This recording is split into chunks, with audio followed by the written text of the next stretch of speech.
First time నాకు మన అన్నయ్య పవన్ కళ్యాణ్ గారు ఎదురుగా మాట్లాడే అవకాశం, అది కూడా ఇంత పెద్ద మహాసభలో.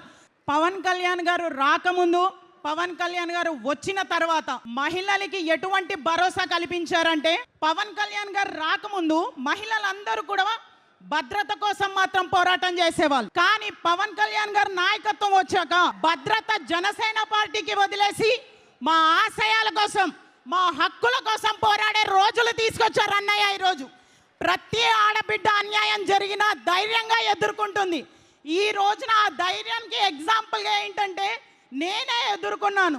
వారాహి యాత్ర జరుగుతున్నప్పుడు ఒక వాలంటరీగా వెళ్ళాను. నేను మహిళగా వాలంటరీగా వెళ్తే రిటర్న్ ప్రయాణంలో నాపై తణుకులో దాడి చేశారు. ఎలాంటి దాడి అంటే, జనసేన జెండా పట్టుకొని వచ్చావా, ఆడదానివని కూడా చూడను, చంపి పడేస్తామని. కానీ నా అన్నయ్య ఇచ్చిన ధైర్యం, ఈరోజు నేను ఒక్కదానే ఆడదాని. ఆ రోజు అందరూ చుట్టూతో మగవాళ్ళే.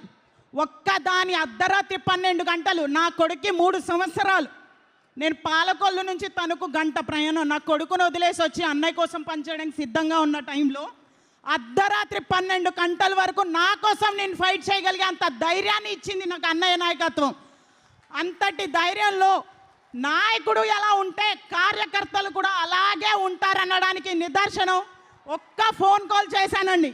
ఒక్క ఫోన్ కాల్, శివదత్, బోడపాటి గారు, శ్రీనివాస్ పట్నాయక్ గారు, the whole team, voluntary team మొత్తం అక్కడికి వచ్చేసి నా కోసం నిలబడి అక్కడ ఉన్న వాళ్ళందరినీ కూడా పోలీస్ స్టేషన్కి తీసుకెళ్ళి మాకు జరిగిన అన్యాయానికి న్యాయం చేయించగలిగారు. ప్రయాణం జనసేనతో ఎలా సాగింది?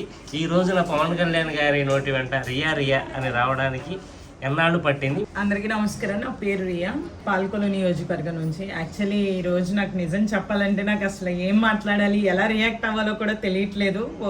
కళ్యాణ్ గారి నుంచి నా పేరు వచ్చి ప్రస్తావించి మాట్లాడడం నాకు చాలా చాలా హ్యాపీగా ఉంది. ద థింగ్ ఏంటంటే, నాకు జరిగిన ఇన్సిడెంట్ వల్ల ఆయన అంత రియాక్ట్ అయ్యి నా గురించి మాట్లాడడం, నిజంగా ఒక ఆడబిడ్డకి అన్యాయం జరిగితే ఇలా ఇంత నాయకుడు అనేవాడు ఇలా రియాక్ట్ అవ్వాలి అని ఖచ్చితంగా పవన్ కళ్యాణ్ గారిని చూసి ప్రతి నాయకులు కూడా తెలుసుకోవాలని అనుకుంటున్నా. ఇంకపోతే నా ప్రయాణం గురించి వస్తే 2018 నుంచి నేను జనసేనతో ప్రయాణం చేస్తున్నాను. చిన్నపాటి కార్యకర్త నుంచి ఈరోజు పవన్ కళ్యాణ్ గారి ఎదురుగా నిలబడి మాట్లాడే అంత స్థాయికి నన్ను తీసుకెళ్ళిన ఘనత ఎవరికైనా దక్కిందంటే అది కేవలం కళ్యాణ్ గారికి అని కూడా నేను ఖచ్చితంగా చెప్తున్నా. ఈరోజు ఎవరో మనల్ని రిఫర్ చేసో, ఎవరో వచ్చి చెప్పి రిఫర్ చేసి మనల్ని రికమెండ్ చేసో ఇస్తే వచ్చిన అవకాశం కాదండి ఇది. కళ్యాణ్ గారు ఎక్కడో ఉన్న తన కోసం పనిచేస్తున్న ప్రతి కార్యకర్తని కూడా ఎంత మూలనున్నా కూడా గుర్తించి ఆయన సోషల్ మీడియాలు చూస్తూ పార్టీ కోసం ఎవరు పనిచేశారు ఏంటనేది ప్రతిదీ స్టడీ అప్ చేసుకొని జనసేనలో పనిచేస్తున్న టీంకి 4 నెలల ముందే అప్పగించి ఎవరు ఇలా బలంగా మాట్లాడగలుగుతున్నారు, ఎవరు పనిచేస్తున్నారు అనేది ఒక ప్రొఫైల్ క్రియేటింగ్ చేసి మరి తీసుకొని ఈరోజు మా గలమే ఈరోజు మమ్మల్ని ఈరోజు ఇక్కడ కళ్యాణ్ గారి దగ్గర నిలబెట్టింది. సో అది చాలా చాలా చాలా హ్యాపీగా ఉంది. మెయిన్ హ్యాపీనెస్ ఏంటంటే అండి, అన్ని మా పార్టీల్లో కార్యకర్తల్ని మామూలుగా మీ ప్రయాణం ఎలా జరిగింది ఏంటి, ఓకే నువ్వు ఎప్పటి నుంచి పని చేస్తున్నావు అని ఇలా చెప్పుకుంటూ ఉంటారు. కానీ మా హ్యాపీనెస్, నాతో నేననే కాదు ఈరోజు కళ్యాణ్ గారి ముందు మాట్లాడిన ప్రతి ఒక్కరి హ్యాపీనెస్ ఏంటంటే, కార్యకర్తలకి ఇంట్రడక్షన్ ఆయన ఇవ్వడం. అసలు ఇంట్రడక్షన్ ఆయన ఇస్తూ మమ్మల్ని పిలవడం చాలా చాలా చాలా హ్యాపీ అనిపించింది ఈరోజు అందరికీ కూడా. So I'm very thankful. ఈ మెగా బాక్స్ ఆఫీస్ మీడియా తరఫున నేను కళ్యాణ్ గారికి specially thank you so much అన్నయ్య. మీ ఇంట్రడక్షన్తో మమ్మల్ని ఇంట్రడ్యూస్ చేసి మమ్మల్ని ప్రజలకి పరిచయాలు చేసినందుకు. కింది స్థాయి కార్యకర్తలకు కానీ అన్యాయం జరుగుతుంది జనసేనలో, మిగిలిన పార్టీలాగే జనసేన పార్టీ కూడా అయిపోతుంది అన్న వాళ్ళకి ఈ రోజున గట్టి సమాధానం దొరికింది అనుకోవచ్చా? ఖచ్చితంగా అనుకోవచ్చండి. ఎందుకంటే ఒక ఆడబిడ్డగా నేనే అంత ఫైట్ చేయగలిగాను అంటే ఆ ధైర్యం కళ్యాణ్ గారు ఇచ్చారని నేను వేదిక మీద చెప్పడం జరిగింది.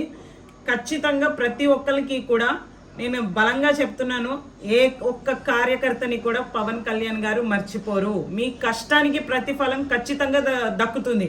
కళ్యాణ్ గారికే 10 సంవత్సరాలు పట్టింది మన పార్టీని నిలబెట్టి ఈరోజు ఈ స్థాయిలో ఉండడానికి. ఇంకా మనము కార్యకర్తగా ఆయన కోసం పని చేసాము, పని చేస్తూనే ఉంటాము. గుర్తింపు అనేది కొంచెం లేట్ అవుతుంది, ఎందుకంటే మనం అంత న్యాయం మంచితనం వైపు నడుస్తూ ఉంటాం కాబట్టి అవి రీచ్ అవ్వడానికి చాలా టైం పడుతుంది. సో ఆ టైం కోసం మనం వెయిట్ చేస్తూ ఉండాలి.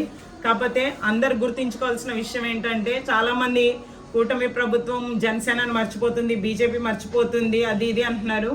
మీరు అందరూ గుర్తించుకోవాల్సింది ఏంటంటే మన భగవద్గీతలో చెప్తుంటాడు, కృష్ణుడు యుద్ధం చేపిస్తాడు తప్ప యుద్ధం చేయడు. ఆయన 2 పార్టీలకి రథసారథిగా ఈ రోజు నిలబడ్డారు.